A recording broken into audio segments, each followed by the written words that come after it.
Welcome to Vintage Weights PGH. Do you have rusty weight plates? Do you have weight plates that have been painted 5, 6, 7 times over the years by previous owners? I'm going to show you in this video how to take them from looking like this to looking like this. Here's the story. These were the very first pair of York deep dish that I ever found, and after picking them up, I was thrilled. But I did notice that they had, by my count, 5 layers of paint from previous owners over the last 70 years since they were made. So I lifted with them for a while. I was just excited to have them, but I knew that I wanted to restore them. Some people would say refurbish them when it comes to repainting weights. If you've never seen my original videos, I have a couple videos about how to repaint weights, and one of the biggest things that I advise is that you strip them down to bare iron first and then repaint. Otherwise, kind of like the case with these weight plates, you're just putting layer after layer after layer of paint on top of all of the chips and indentations that have been garnered, and then you end up with this uneven mess. These appear really rusty in this video because I actually stripped them bare and then I stopped the project for various reasons, waited about a year and came back to it, and I had never oiled them or anything, and rust just built up in my garage. I used them for hub lifting. I used them at the first Home Gym Con Grip Championship to do the hub lift. Yes, sir. Good. That's where these plates had been. They had quite an adventure.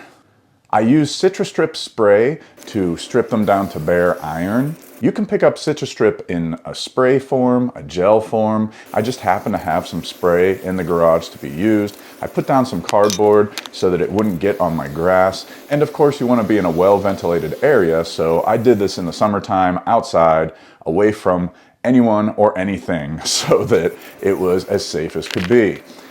Wear gloves, wear eye protection, wear a mask if you feel it necessary. I always like to wear that type of safety gear when handling things like this. In this case, I oiled them after I stripped them to bare iron. That way I knew that I could take off, I could do stuff with my family throughout the day, and I could come back and paint them later that day.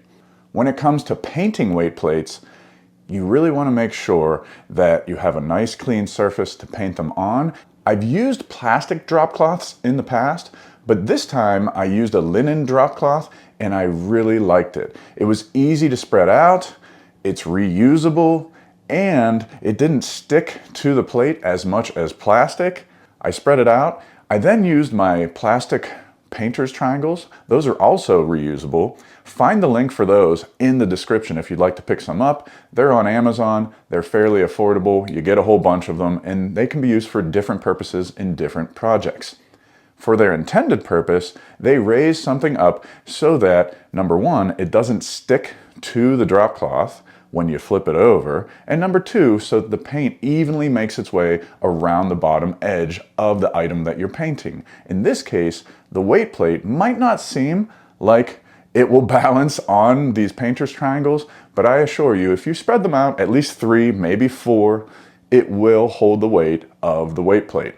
I started with the face up, and you'll see that I'm about 2 feet away from the plate as I spray the spray paint, and then I'm going in even motions back and forth. I'm working my way around the plate as well. You want to make sure that you're spraying from different angles just so that you can see how it's going onto the plate.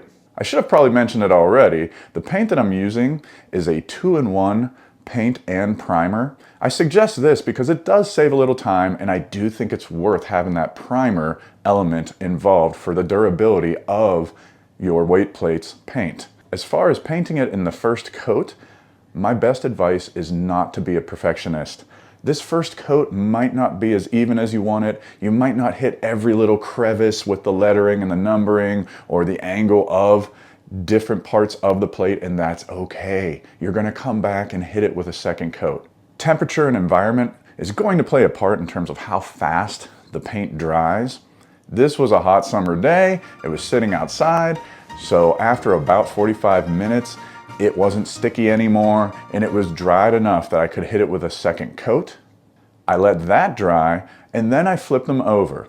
Once again, using the painter's triangles, because this is the crucial point where you definitely don't want to put your freshly painted side onto your drop cloth. Because even though to your touch, to your hand, it might not seem like it's tacky or sticky, and it might seem like it's dried all the way, I'm here to tell you that it's not.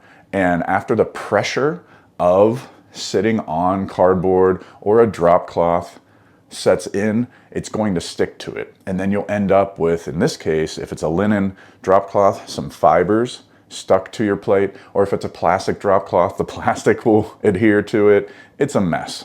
So just use those plastic painter's triangles once again and keep the plate up and off of the drop cloth. Same thing as the front side. I'm hitting it with nice even sprays about 2 feet away so that it doesn't concentrate, it doesn't pool, you don't have like a little drip river going down your plate, anything like that. I wait, I give it another coat. And now comes another crucial point. Kind of like I said with trying to keep it off of the drop cloth, just because you can touch the paint and it feels okay doesn't mean that it's completely dried.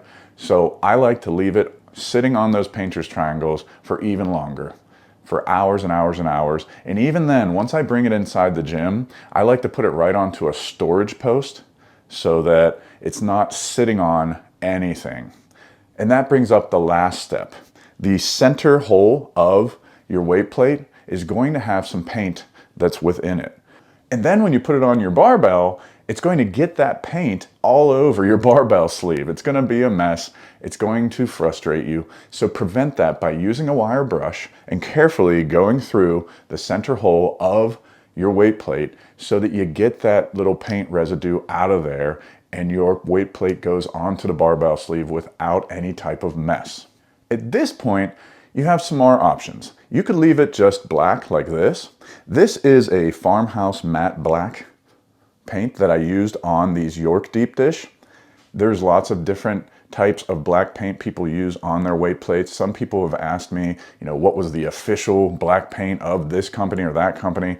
And usually I just tell them that it's a personal preference when it comes to painting your weights.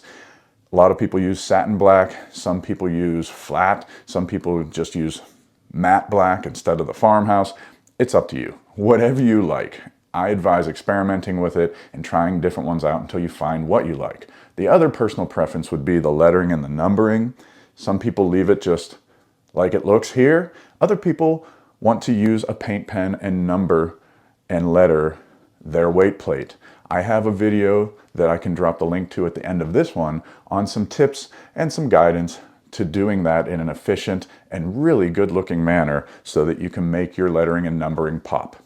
Thanks so much for watching. I really appreciate your support by hitting the like button, making sure you subscribe to my channel, and of course, if you'd like to purchase any of the materials used in this video, use my Amazon link and it will really help out the channel. Find some old weights, make them look the way you want them to look, and then most importantly, get them on the barbell and lift them. This is Rob at VintageWeightsPGH.